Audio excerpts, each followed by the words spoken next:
નહીં સમજાણું? તમને એક એક્ઝામ્પલ આપું. નાવમાં પાણી ચાલે કે પાણીમાં નાવ ચાલે? નાવમાં પાણી કે પાણીમાં નાવ? પાણીમાં નાવ. અને નાવમાં પાણી આવે તો નાવ ડૂબી જાય. બસ ડિટ્ટો એ જ રીતના તમે સંસારમાં રહ્યો ત્યાં સુધી બરાબર છે. તમારામાં સંસાર આવી જાય તે દિવસે સત્યાનાશ છે. પૈસો કેન્દ્રમાં જ, પરિવાર કેન્દ્રમાં જ. સાચું બોલો.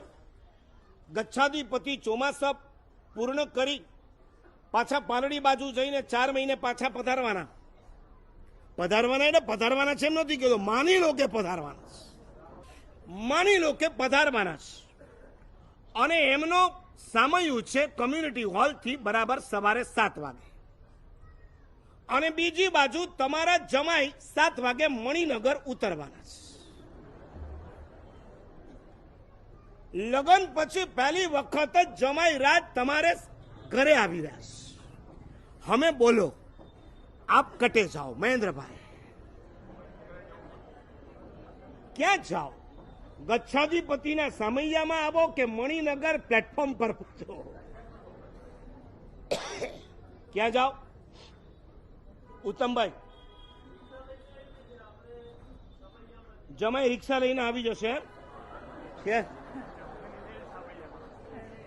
એટલે જમાઈ રિક્ષા લઈને સામૈયામાં આવશે?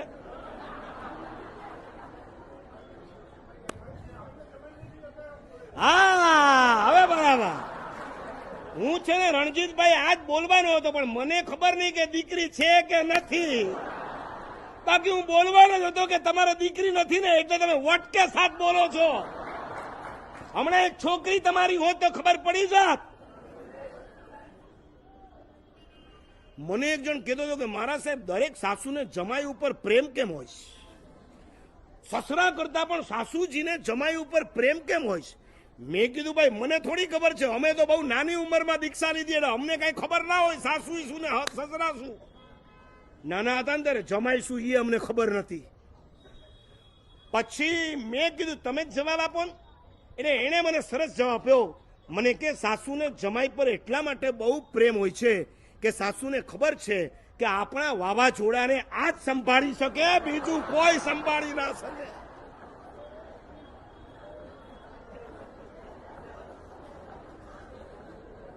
આ વાવાઝોડું બીજે સચવાય એવું છે જ નહીં.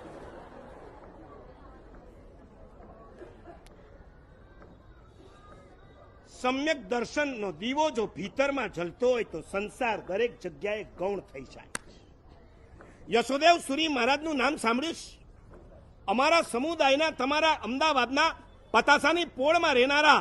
અને એમનો એક નિયમ હતો કે દર પાંચમે સુદ પાંચમે પૌષદ ઉપવાસ સાથે. અને એમાં મોટા દીકરાના લગ્ન આવ્યા અને લગ્નની તિથિ સુદ પાંચમની. આખા પરિવારને ખબર સૂર્ય કદાચ પૂર્વમાંથી પશ્ચિમમાં ઉગે પણ જયસિંહભાઈ પાંચમના દિવસે પૌષદ તો ન જ છોડે. પણ કે કોણ?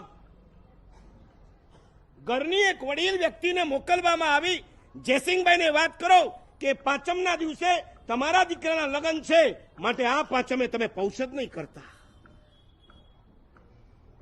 જસુભાઈનો 8મ 14નો પૌષદ ફિક્સ. જસુભાઈ પોતરાના લગ્ન આવે 8મના તો શું કરશો? બોલો છે ને. એટલે એમાં પણ ઓપ્શન આપશો એમ? તમારે એમ કેવું જોઈએ મારા સાહેબ તિથિના દિવસે શ્રાવકના ઘરમાં લગ્ન થાય જ નહીં. કઈ રહ્યું છે હવે તમારે ત્યાં? બોલું? તમારા મેરેજ કેવા ચાલે છે? બોલું? તમારા મેરેજમાં કેટલી વિરાધનાઓ થાય છે? બોલું? કોબાની અંદર જઈને પાર્ટી પ્લોટોની અંદર તમે લોનની ઉપર જ્યારે પરિવારને નચાવો છો ત્યારે તમને ખબર નથી આ લોન ઉપર જેટલા પગ મૂકો છો એટલા કોઈ ઘોડીના પેટમાં 6 મહિનાનું બચ્ચું હોય અને એને કોઈ લાત મારે ને જે પીડા થાય એટલી પીડા આ લોન ઉપર ચાલતી વખતે એ જીવને થાય.